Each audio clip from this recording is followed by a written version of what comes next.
ओम गंग गणपते नमः। आप सभी पर ईश्वर की कृपा सदा बनी रहे। श्रीमद् भगवद गीता अध्याय 3 कर्म योग। अर्जुन ने कहा, हे जनार्दन, हे केशव, यदि आप निष्काम कर्म मार्ग की अपेक्षा ज्ञान मार्ग को श्रेष्ठ समझते हैं तो फिर मुझे भयंकर कर्म अर्थात युद्ध में क्यों लगाना चाहते हैं। आप अनेक अर्थ वाले शब्दों से मेरी बुद्धि को मनोमोहित कर रहे हैं।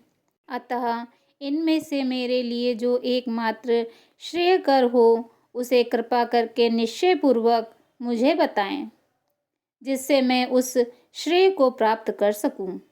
श्री भगवान ने कहा, हे निष्पाप अर्जुन, इस संसार में आत्म साक्षात्कार की 2 प्रकार की विधियां पहले भी मेरे द्वारा कही गई हैं। ज्ञानियों के लिए ज्ञान मार्ग अर्थात सांख्य योग और योगियों के लिए निष्काम कर्म मार्ग भक्ति योग नियत है।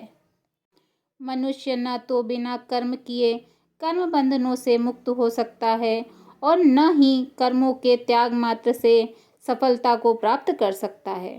कोई भी मनुष्य किसी भी समय में क्षण मात्र भी कर्म किए बिना नहीं रह सकता है, क्योंकि प्रत्येक मनुष्य प्रकृति से उत्पन्न गुणों द्वारा विवश होकर कर्म करता है।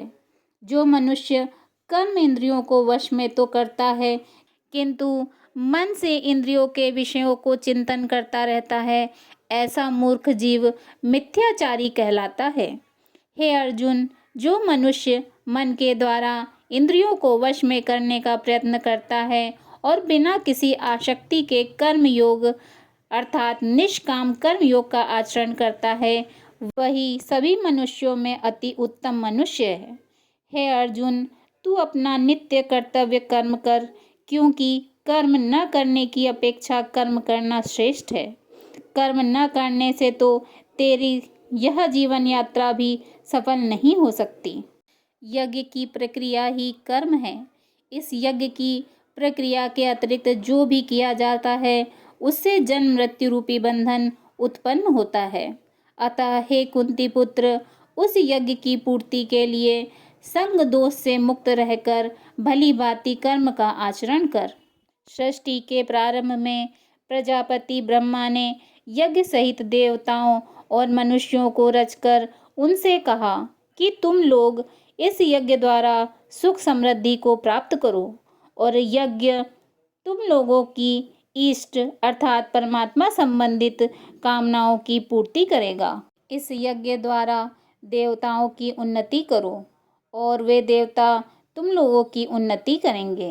इस तरह एक दूसरे की उन्नति करते हुए तुम लोग परम कल्याण को प्राप्त हो जाओगे। यज्ञ द्वारा उन्नति को प्राप्त देवता तुम लोगों की सभी आवश्यकताओं की पूर्ति करेंगे, किंतु जो मनुष्य देवताओं द्वारा दिए हुए सुख भोगों को उनको दिए बिना ही स्वयं भोगता है, उसे निश्चित रूप से चोर समझना चाहिए। यज्ञ से बचे हुए अन्न को खाने वाले भक्त सब पापों से मुक्त हो जाते हैं, किंतु अन्य लोग जो अपने इंद्रिय सुख के लिए ही भोजन पकाते हैं, वे तो पाप ही खाते हैं। सभी प्राणी अन्न से उत्पन्न होते हैं। अन्न की उत्पत्ति वर्षा से होती है, वर्षा की उत्पत्ति यज्ञ संपन्न करने से होती है, और यज्ञ की उत्पत्ति नित्य कर्म अर्थात वेद की आज्ञा अनुसार कर्म करने से होती है। नित्य कर्मों का विधान वेद में निहित है और वेद को शब्द रूप से अविनाशी परमात्मा से साक्षात उत्पन्न समझना चाहिए। इसीलिए सर्वव्यापी परमात्मा ब्रह्म रूप में यज्ञ में सदा स्थित रहते हैं। हे कुंती पुत्र, जो मनुष्य जीवन में इस प्रकार वेदों द्वारा स्थापित यज्ञ चक्र अर्थात नियत कर्म का अनुसरण नहीं करता है, वह निश्चय ही पापमय जीवन व्यतीत करता है। ऐसा मनुष्य इंद्रियों की तृष्टि के लिए व्यर्थ ही जीता है। परंतु जो मनुष्य आत्मा में ही आनंद प्राप्त कर लेता है तथा वह अपनी आत्मा में ही पूर्ण संतुष्ट रहता है, उसके लिए कोई नियत कर्म शेष नहीं रहता है। उस महापुरुष के लिए इस संसार में न तो कर्तव्य करने की आवश्यकता रह जाती है और न ही कर्म को न करने का कोई कारण ही रहता है, तथा उसे समस्त प्राणियों में से किसी पर भी निर्भर रहने की आवश्यकता नहीं रहती है।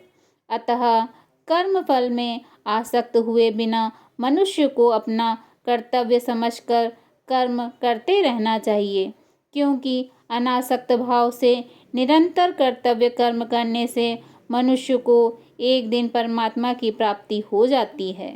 राजा जनक जैसे अन्य मनुष्यों ने भी केवल कर्तव्य कर्म करके ही परम सिद्धि को प्राप्त किया है।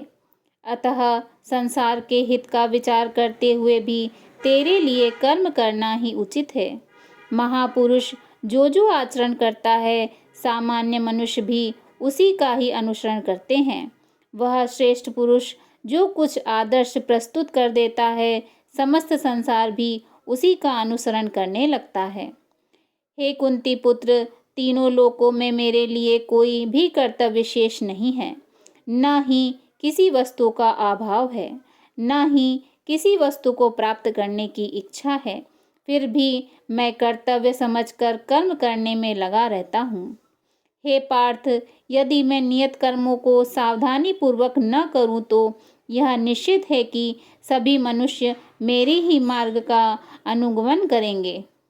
इसलिए यदि मैं कर्तव्य समझकर कर्म न करूँ तो ये सभी लोग भ्रष्ट हो जाएंगे।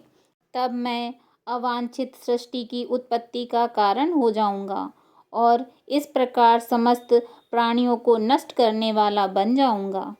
हे भरतवंशी, जिस प्रकार अज्ञानी मनुष्य फल की इच्छा से कार्य करते हैं, उसी प्रकार विद्वान मनुष्य को फल की इच्छा के बिना संसार के कल्याण के लिए कार्य करना चाहिए। विद्वान महापुरुष को चाहिए कि वह फल की इच्छा वाले अज्ञानी मनुष्य को कर्म करने से रोके नहीं, जिससे उनकी बुद्धि भ्रमित न हो, बल्कि स्वयं कर्तव्य कर्म को भली प्रकार से करता हुआ उनसे भी भली भांति कराते रहना चाहिए। जन्म से लेकर मृत्यु तक के सभी कर्म प्रकृति के गुणों के द्वारा संपन्न किए जाते हैं। अहंकार के प्रभाव से मोहग्रस्त होकर अज्ञानी मनुष्य स्वयं को कर्ता मानने लगता है, परंतु हे महाबाहु, परम तत्व को जानने वाला महापुरुष इंद्रियों को और इंद्रियों की क्रियाशीलता को प्रकृति के गुणों के द्वारा करता हुआ मानकर कभी उसमें आसक्त नहीं होता है।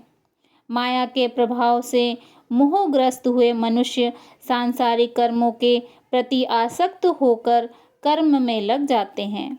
अतः पूर्ण ज्ञानी मनुष्य को चाहिए कि वह उस मंद बुद्धि वाले को विचलित न करे। अतः हे अर्जुन, अपने सभी प्रकार के कर्तव्यों कर्मों को मुझ में समर्पित करके पूर्ण आत्मज्ञान से युक्त होकर आशा, ममता और संताप का पूर्ण रूप से त्याग करके युद्ध करो। जो मनुष्य मेरे इन आदेशों का ईर्ष्या रहित होकर श्रद्धा पूर्वक अपना कर्तव्य समझकर नियमित रूप से पालन करते हैं, वे सभी कर्म फलों के बंधन से मुक्त हो जाते हैं।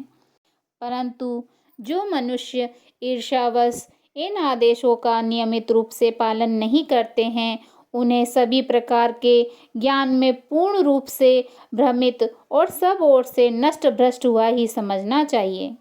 सभी मनुष्य प्रकृति के गुणों के अधीन होकर ही कार्य करते हैं, यद्यपि तत्वदर्शी ज्ञानी भी प्रकृति के गुणों के अनुसार ही कार्य करता दिखाई देता है। तो फिर इसमें कोई किसी का क्या निराकरण कर सकता है। सभी इंद्रियां और इंद्रियों के विषयों के प्रति आसक्ति और विरक्ति नियमों के अधीन होती हैं।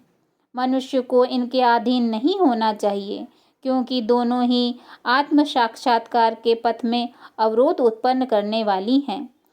दूसरों के कर्तव्य को भली भांति अनुसरण करने की अपेक्षा अपना कर्तव्य पालन को दोषपूर्ण ढंग से करना भी अधिक कल्याणकारी होता है।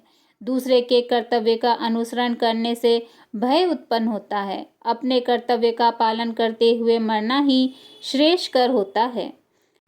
अर्जुन ने कहा, हे कृष्ण, मनुष्य न चाहते हुए भी किसी की प्रेरणा से पाप कर्म करता है। यद्यपि ऐसा लगता है कि उसे बलपूर्वक पाप कर्म के लिए प्रेरित किया जा रहा है। भगवान श्री कृष्ण ने कहा, इसका कारण रजोगुण से उत्पन्न होने वाले काम अर्थात विषय वासना और क्रोध बड़े पापी हैं।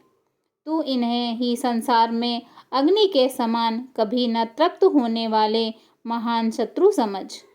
जिस प्रकार धुएं से अग्नि और धूल से दर्पण ढक जाता है तथा जिस प्रकार गर्भाशय में गर्भ ढका रहता है, उसी प्रकार कामनाओं से ज्ञान ढक जाता है। हे कुंती पुत्र, इस प्रकार शुद्ध चेतन स्वरूप जीवात्मा का ज्ञान कामना रूपी नित्य शत्रु द्वारा ढका रहता है, जो कभी भी तुष्ट न होने वाली अग्नि की तरह जलता रहता है। इंद्रियां, मन और बुद्धि कामनाओं के निवास स्थान होते हैं। इनके द्वारा कामनाएं ज्ञान को आच्छादित करके जीवात्मा को मोहग्रस्त कर देती हैं। इसलिए हे भरतवंशियों में श्रेष्ठ, तुम प्रारंभ में ही इंद्रियों को वश में करके इस ज्ञान और विज्ञान का नाश करने वाले महान पापी काम को बलपूर्वक समाप्त कर दो। हे अर्जुन, इस जड़ पदार्थ शरीर की अपेक्षा इंद्रियां श्रेष्ठ हैं, इंद्रियों की अपेक्षा मन श्रेष्ठ है, मन की अपेक्षा बुद्धि श्रेष्ठ है, और जो बुद्धि से भी श्रेष्ठ है, तू वही सर्वश्रेष्ठ शुद्ध स्वरूप आत्मा है। इस प्रकार हे महाबाहु अर्जुन, स्वयं को मन और बुद्धि से श्रेष्ठ आत्मा रूप समझकर बुद्धि के द्वारा मन को स्थिर करके तू कामनाओं रूपी दुर्जय शत्रुओं को समाप्त कर दे। ओम तत्सदिति। श्रीमद्भगवद्गीता सूपनिषत्सु ब्रह्म विद्याया योगशास्त्रे श्रीकृष्ण अर्जुन संवादे कर्मयोगो नाम तृतीयो अध्याय। इस प्रकार उपनिषद, ब्रह्म विद्या तथा योग शास्त्र रूप श्रीमद्भगवद्गीता के श्री कृष्ण अर्जुन संवाद में कर्मयोग नामक तीसरा अध्याय संपूर्ण हुआ। बोलिए श्रीमद्भगवद्गीता की जय। श्री हरि विष्णु की जय। ओम नमो भगवते वासुदेवाय। गीता के संपूर्ण अध्यायों का और उसके महात्म्य का रसपान करने के लिए मेरे चैनल को सब्सक्राइब करिए। धन्यवाद।